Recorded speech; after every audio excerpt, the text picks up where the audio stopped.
Hola, oyentes y videntes de Radio Sefarad. Volvemos a reunirnos con Sisi Emperatriz, que es Gabriela Kesselman, desde Israel, para sus crónicas, como ella lo llama, desde el país de los judíos. ¿Qué tal? ¿Cómo estás? Muy bien y expectante, ¿no? Me imagino que en Israel es la misma sensación, es decir, ¿y ahora qué pasa? Bueno, hemos visto a un presidente Trump enojado, ¿no? El presidente Trump se reunió con secuestrados que fueron liberados en el último acuerdo.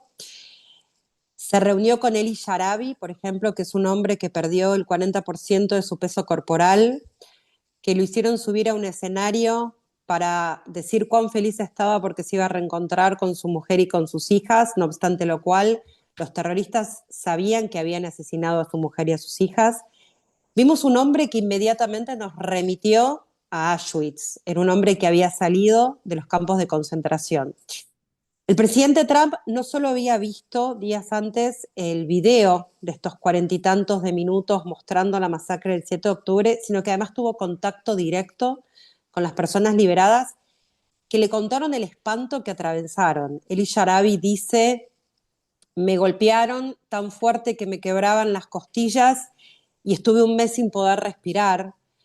Él en un momento, en una entrevista que dio acá en Israel, le dice a la periodista, ¿vos sabés lo que es abrir la heladera y poder sacar una fruta o un vaso de agua? Contando permanentemente sobre el hambre que padecieron en la franja de Gaza. Esto aparentemente al presidente Trump lo enojó muchísimo. Lo que se ve del video es que el presidente Trump lo enojó con Hamas, ¿no? Él reacciona, el presidente Trump tiene una reacción como absolutamente visceral, intima a Hamas, saca una carta en su red social para Hamas con mayúsculas, mucha escritura en letra mayúscula, diciendo Shalom Hamas y dándole como un ultimátum al grupo terrorista. Estados Unidos, por lo que se dice, está hablando directamente con Hamas, que es un grupo terrorista sin intermediarios. No es la primera vez que Trump amenaza a Hamas. La primera amenaza fue si cuando yo asumo el mando el 20 de enero no están todos liberados, entonces arderá un infierno. Y no ocurrió. Si bien prosperó la fase uno, sigue prosperando a cuentagotas y ahora está interrumpida. Ahora no se sabe cómo seguimos, no hay fase 2. Ayer se decía acá en Israel que aparentemente se estaba intentando llegar a un cese al fuego que se prolongaba 60 días a cambio de la liberación de 10 secuestrados vivos. Porque lo que cuentan los secuestrados es que no hay más tiempo. Lo que cuentan los que fueron liberados es que está Alon, que estaba en el mismo lugar, en el mismo túnel que Eli Sharabi, que cuentan que tiene esquirlas en los ojos y está perdiendo la visión, que ya ve sombras, pero puede perder la visión por completo. Cuenta Eli Sharabi que él tiene el compromiso de traer a este chico que es pianista, que está todo el tiempo atado, encadenado en un túnel, sin comida, y además Eli Sharabi dice, lo dejé solo, éramos 4 y quedó él solo. Y cuentan las personas liberadas sobre las despedidas. El grupo terrorista en este terror psicológico nos muestra la despedida de dos hermanos, nos muestra cómo Yair e Itán se separan, se abrazan. Quien se va con la culpa, no solo de la culpa del sobreviviente, que es una culpa que está estudiada en psicología, sino que está dejando a su hermano menor. Y cuando habla de su hermano menor, se quiebra permanentemente. Y su hermano menor, que continúa secuestrado en Gaza sin saber cuándo va a salir porque la fase 2 no prospera, él dice, me alegro que te estás yendo, pero nos tenemos que ir. Y sigue este concepto de no hay tiempo. El Sharabi dice, yo me desmayaba del dolor y del hambre, y me volvía a despertar y me volvía a desmayar. Hemos visto imágenes de Matán, de un soldado, en donde se lo ve absolutamente malherido y dicen, está pasando por sesiones de tortura.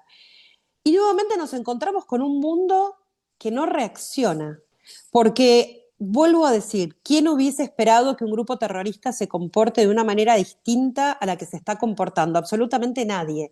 Pero el mundo que está escuchando los relatos de los sobrevivientes que cuentan los padecimientos, el mundo no reacciona. Mientras tanto, en Gaza se festeja Ramadán, en largas mesas, en una ciudad que claramente está destruida, pero en mesas largas con un montón de alimento. Y volvemos a decir, no había hambruna, nunca hubo hambruna en Gaza, excepto para los secuestrados. La situación se hace compleja a nivel universal. Las noticias de hoy es de nuevos problemas en Siria, que los tenemos acá al lado y que eran problemas que eran absolutamente obvios y esperables. ¿Cuánto tiempo esperábamos que haya paz en Siria y no haya una nueva guerra civil que nos va a impactar de manera directa? Nuevamente, Medio Oriente sigue siendo una caja de sorpresas, mientras nosotros tenemos a 59 personas secuestradas en la Franja de Gaza, de las cuales se habla de 25 personas vivas, pero sabemos que a medida que corre el tiempo cada vez son menos las personas que van a resistir y van a ser sobrevivientes de Hamas. Hay 3 mujeres, el cuerpo de 3 mujeres que sigue secuestrado en Gaza. Vimos un evento que tuvo mucha trascendencia, un evento de ADL que hicieron en Nueva York, en donde hubo figuras, comunicadores y actrices y actores famosos. Una de las cosas que más nos impactó fue una Gal Gadot que dijo, se definió a sí misma, decía, soy madre, soy mujer, y termina diciendo, y soy judía, y dice, y lo vuelvo a decir. Y esto generó mucho impacto, un impacto después que vimos cómo le entregaban un premio Oscar a No Other Land, porque digo, esto es como todo un popurrí de temas que pareciera que son inconexos, pero todos van hacia el mismo lugar, ¿no? Hay un director palestino y un director israelí que hacen un documental que se llama No Other Land, que a nosotros nos resuena como En la Nuer Exageret. O sea, nos roban también los títulos de las películas. Ya dijimos un montón de veces que Free Palestine era una frase que decían los judíos y tenía que ver con la liberación del mandato británico.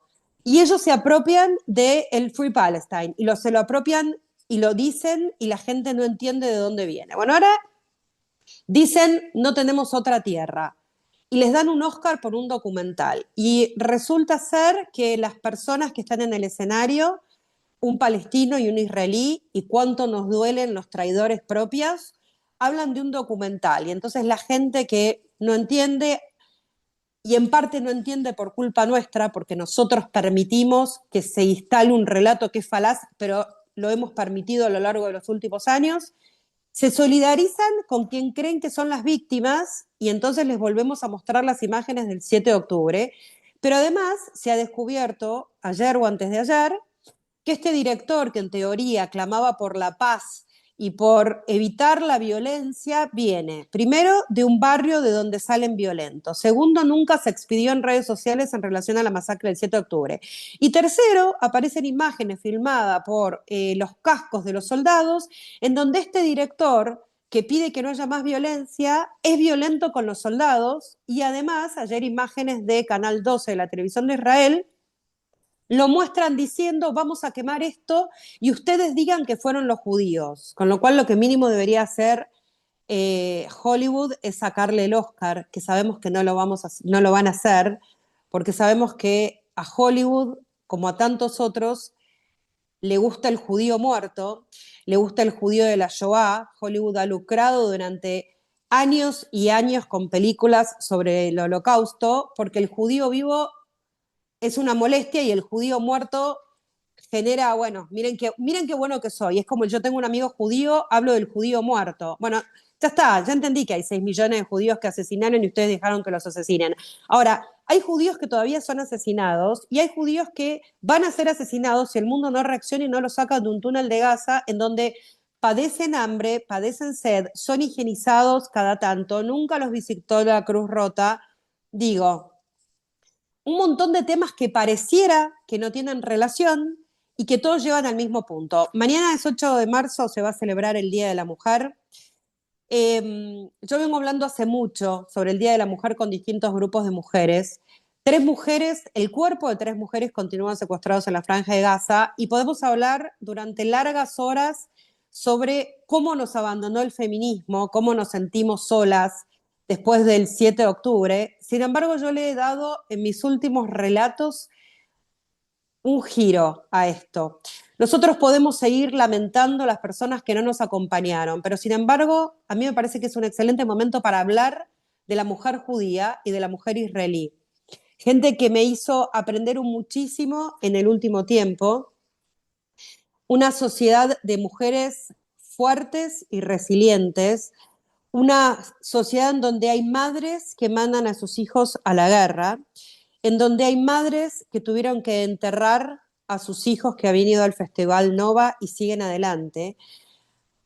Una sociedad en donde de pronto hay madres que de verdad se transformaron en madres solteras porque sus maridos fueron asesinados, ya sea en la masacre del 7 de octubre, o están en cautiverio, o fueron secuestrados en los túneles de Gaza y asesinados, pero también un montón de madres que se transformaron en madres solteras a partir de una guerra en donde la mujer tuvo que desempeñar todos los roles. Yo he hablado con madres israelíes, con niños pequeños, que de un día para otro tuvieron que ocuparse no solo de llevarlos al colegio, de bañarlos y de alimentarlos, sino también de correr a la madrugada al refugio con sus niños pequeños. La verdad es que yo puedo hablar un montón de ONU Mujeres y de las falencias de una sociedad que no nos acompañó. Sin embargo, a mí me gusta hablar en este momento de la fortaleza de la mujer judía y de la mujer israelí, que se solidarizó, que formó grupos de contención, redes de contención, que salió adelante, que aún teniendo familiares secuestrados, asesinados, por ejemplo, la mamá de Hersh, Pauline Goldberg, que fue en algún momento, mientras exigía la liberación de su hijo, fue personaje del año, sigue hablando en redes sociales, de chicas como Naamá Levy, que la vimos como había sido secuestrada con su pantalón de pijama gris ensangrentado, y ayer estuvo, o antes de ayer, con el presidente Trump, pasó de esa situación tremenda a hablar con el presidente Trump exigiendo la liberación del resto de los secuestrados. A mí me parece que la mujer judía, una vez más, muestra su fortaleza y muestra su resiliencia. Entonces, todos los temas convergen en una situación en donde nuevamente el judío está expuesto, está solo como estuvo muchas veces en la historia, y en donde nuevamente nos demostramos a nosotros mismos que nos gusta estar acompañados por otros, pero llegado el caso, si los otros no quieren acompañarnos, nosotros solos hacemos minyan y tenemos la fortaleza para sobreponernos. Son tiempos difíciles, son tiempos de mucha incertidumbre. Hay una fase 2 que no sabemos qué va a ocurrir con los 59 que siguen secuestrados. Hay un nuevo ministro de Defensa, una nueva cúpula de la IDF que dice vamos a volver al conflicto. Entonces, nuevamente los que tenemos hijos en el ejército decimos, ok, otra vez, están nuevamente llamando a los reservistas, esta cosa de tenernos en vilo permanentemente. En algún punto somos lo que somos porque a lo largo de la historia siempre estuvimos en vilo, siempre estamos en vilo. Y lo único que yo espero haber aprendido para poder transmitirle a mis hijos y a mis nietos es que nunca más hay que bajar la guardia porque siempre vamos a estar en vilo. Bueno, yo creo que esta es una frase que condensa no solamente lo que nos has explicado, sino la situación que se está viviendo ahora. Es decir, que uno tenía la tentación hasta el 7 de octubre del 2023 de que algo iba a cambiar o estaba cambiando en la situación de Israel, en el conjunto de las naciones, si bien había mucha cosa que mejorar, pero que de alguna manera con esos acuerdos de Abraham o lo que sea, pues se iba uno acercando al mundo y parece que esta bofetada nos retrotrae a lo que está pasando y sigue pasando, ¿no? Pero en algún punto, y si bien el costo es altísimo, la enseñanza es que no podemos bajar la guardia, que la historia no se repite exactamente, pero rima, y que el antisemitismo es cíclico y que va mutando y que va a reaparecer. Nosotros somos una generación que creímos que el holocausto era algo que leíamos en los libros y veíamos en el cine, y ahora entendemos que no es así y que entonces no podemos bajar la guardia nunca más, que tenemos que cambiar el modo de la comunicación, que lo que se comunicó hasta ahora estuvo mal y fue poco y no lo hicimos por los caminos correctos. Y nosotros somos, los judíos en general, reaccionarios cuando nos damos cuenta, aprendemos de nuestros errores. Bueno, llegó el momento de aprender del error, estamos pagando un precio carísimo, digo, estamos enterrando chicos todo el tiempo, los secuestrados, los de Nova, los soldados. Llegó el momento de aprender y de hacer un giro en la historia y tal como decía con respecto al feminismo. Podemos seguir llorando a ONU Mujeres que no nos defendió. miremos a las mujeres propias que tenemos cuán fuertes y cuán resilientes son. Muchas gracias, Graciela, sí, emperatriz, y hasta la próxima entrega. Muchísimas gracias.